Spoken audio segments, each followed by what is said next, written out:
Some of the best lessons in life don't come with certificates, just experience, and often a few mistakes. Good morning and Jai Hind, dear listeners. You're currently listening to Astitva Srivastava, the host of the exclusive podcast by Sunbeam School Ayodhya. Today I am joined by someone whose journey is shaped not just by achievements, but by the learning that comes along the way. It's a pleasure to have Paul sir with us today.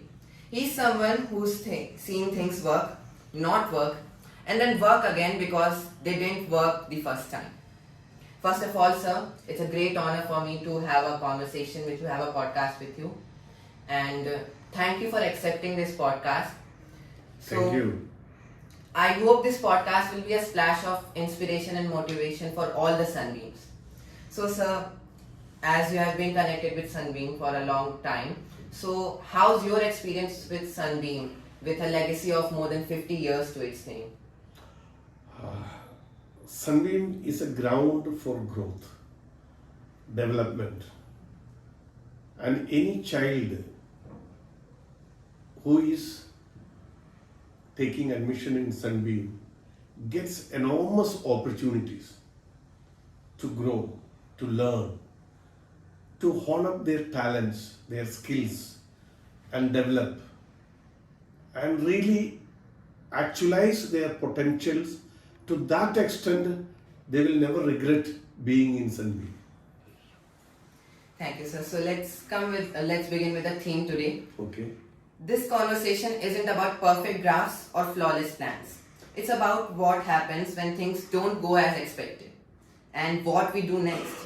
That's why today's conversation is centered around something simple yet powerful: failure, which we often forget to acknowledge nowadays.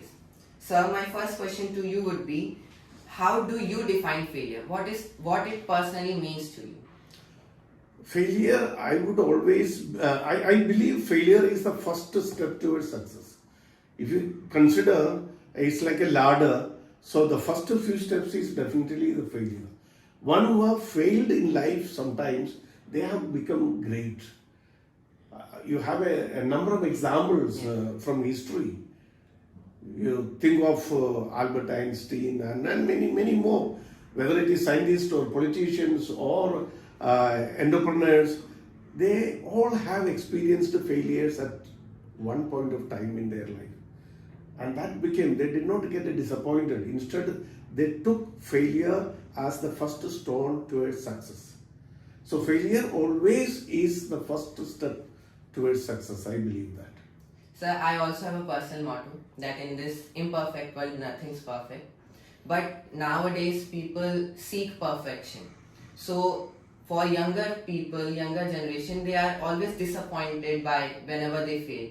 So, and they always go through a phase of self-doubt.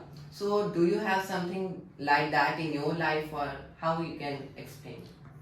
There were many times, if I think my personal life, moments of doubt, moments of uncertainty, moments of, what next, that kind of questions, okay? In my career, this has happened a number of times, till I became a teacher. So, but I always believe we should not run after perfection. Instead, we should strive towards excellence. And it is not an end in itself. Even excellence is not an end in itself, I believe. It's an ongoing journey. Every day we strive towards to be better than what we were yesterday. And we also have a tendency to compete with others in this race for excellence or perfection, whatever you call it. So let's not compete with others. Instead, let us compete with ourselves. Ask ourselves, am I better than what I was yesterday? I think that should be our question every day. Yes. So as you mentioned, we should not fear failure. We should always accept it. So according to you, what's more dangerous in any person's life or organization? Is it failure or fear from failure? It's definitely the fear of failure. It's the fear of failure that makes people from attempting new things. Fear of failure stops you from participating in maybe a debate, maybe a music competition, maybe even a simple sports. It stops you, it kills your self-confidence. So that's what I said this morning to you also, that boost your self-confidence. Tell yourself always, every child should tell to himself or herself that he or she is the best in the world. And he can conquer the world alone. That kind of self-confidence, each child, each individual should develop. And that is the need of the hour, I would say. So, but in the current generation, most of us are mentally not as strong and powerful. So how would you suggest we can boost our self-morale or confidence? One thing is, belief in yourself, what you can do. Second is, believe in the system you are in. So you are at this moment you are in two systems. One is your family. Believe in your parents. Whatever they do it for you is for your good. They are thinking of your future, your career. They want you to be at a high pedestal in the years to come. Believe in your school, your teachers, your principal, because they are like your parents. Okay, 18 hours you are in your home and 6 hours you are in the school. And both places, if you trust, you believe in your parents and in your teachers, I'm sure you can build that confidence and that strength, and you are in the right track. Thank you, sir. And from my next question, I hope we'll get to learn more about what we can do in these situations. So can you share any instance from your life of any setback or challenge you faced? There were many. To recall one of them, it's a challenge when I took a risk of a kind of established as a teacher in one of the schools for about 13 years. And then one moment I am getting an offer to another school. So taking that risk was a big challenge, what next, joining a new school, what will happen and things like that. So I still remain as a teacher. So this is from St. Joseph's Convent School in Shivpur. I moved to Army School again in Varanasi in the cantonment. So that was a big challenge. There was uncertainty. There was always a fear, will it work, and things like that. But by God's grace, I settled down rather well in Army School for about 1.5 years. Again, I got a new offer, and that was the Sunbeam. I got the offer of being vice principal there. So again, a risk, a challenge, uncertainty, what will happen, Sunbeam 𝐿𝐻𝐻. And then after 6 months or so, I was appointed as the principal of Sunbeam 𝐿𝐻𝐻. So for another 5 years, that was really the training ground for me as a principal. Yeah. So my next question, it's a little hypothetical. In this situation only where you left, you changed schools many times. If you could talk to your past self as you are currently here, what would you say to them, that how can you make decisions in your life? I would say, Paul, you took the right decision in the past. Yeah. Because taking challenges, taking risk, I think that is important in life. Otherwise, you remain where you are. Sometimes for growth, you need to find another soil. Sometimes you don't grow well in one soil, like the plants, certain plants don't grow. So you have to try that plant into another soil. So look for fertile soils and then move on. Life teaches you that lesson. Sir, thank you, sir. Next question would be that how would you deal with high stakes situations where you cannot afford to fail? Like currently I am in this situation taking a podcast. I'm kind of nervous inside. I cannot afford to fail this podcast. So how will you deal in this situation? I don't think there is any situation where, there is a guarantee that you won't fail. Success and fail is a 50-50 chance. Always depending on your effort, your self-confidence, the hard work you have put in. That determines how high is your success percentage or the failure percentage. If you are not put in any hard work, if you don't have trust in yourself, your own strengths and potentials, so then the failure percent will be higher. But if you are self-confident, you believe in yourself, you think I can do it, that kind of self-confidence, that will definitely, success percentage will be high. So nothing to worry, go ahead. So you have been working in teams for a long time. So how would you cope with if one of your peers or your teammates fail?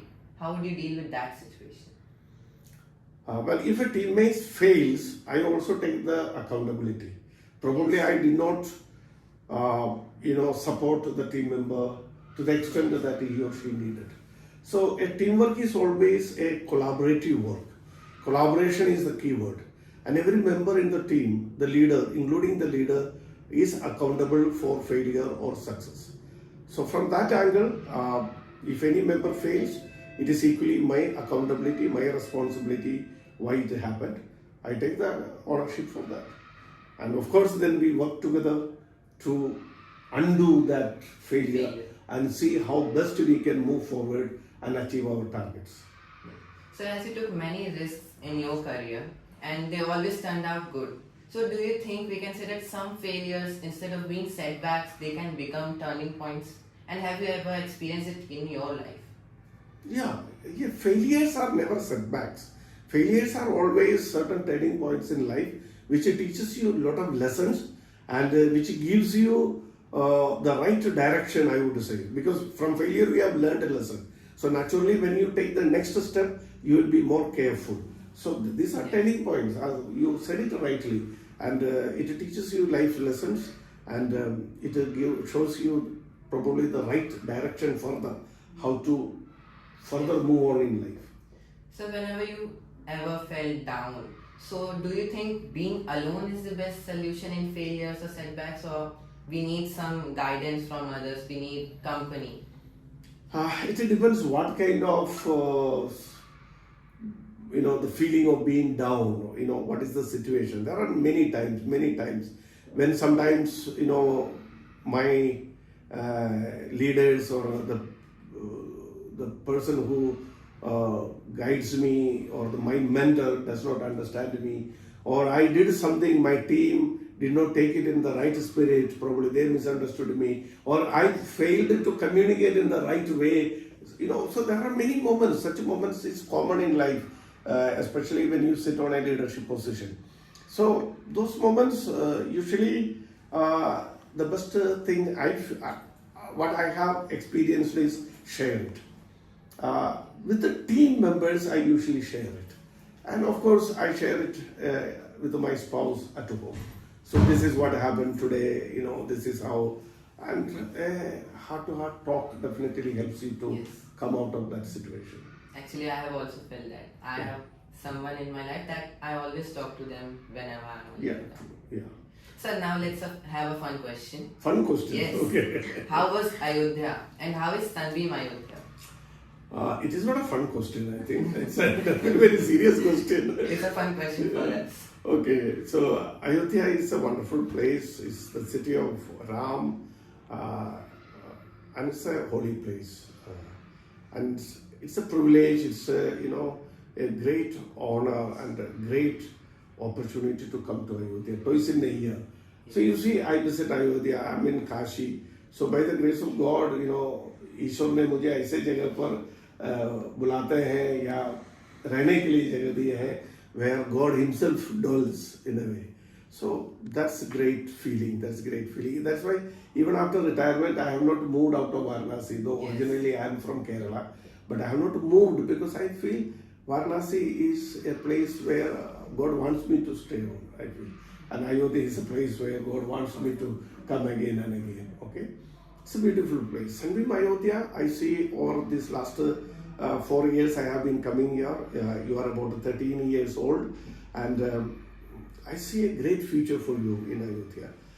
The teamwork here, the leadership here is great, and I'm sure in the years to come, maybe another 10 years to Sunbeam Ayodhya is going to be a force really to reckon with for the other schools in the city. Yeah.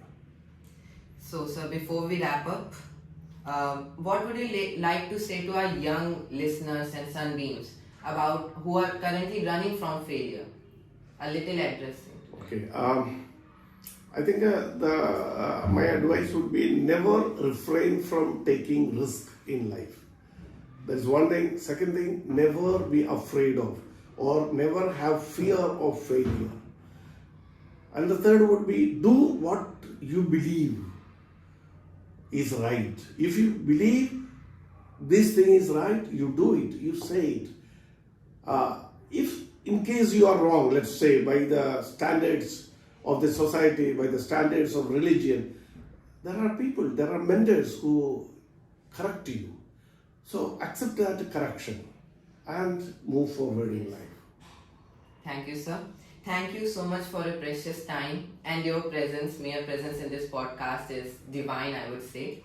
And I think conversations like these remind us that failure isn't opposite of success. It's often a path to success. So this podcast was a celebration of failure, the failure fair. And if there's one thing we hope you take away, it's this. You don't have to outrun failure. Sometimes you just have to walk through it. Thank you for listening. And until next time, keep learning, keep trying, and be kind to yourself. Thank you, NJ. Thank you. Thank you.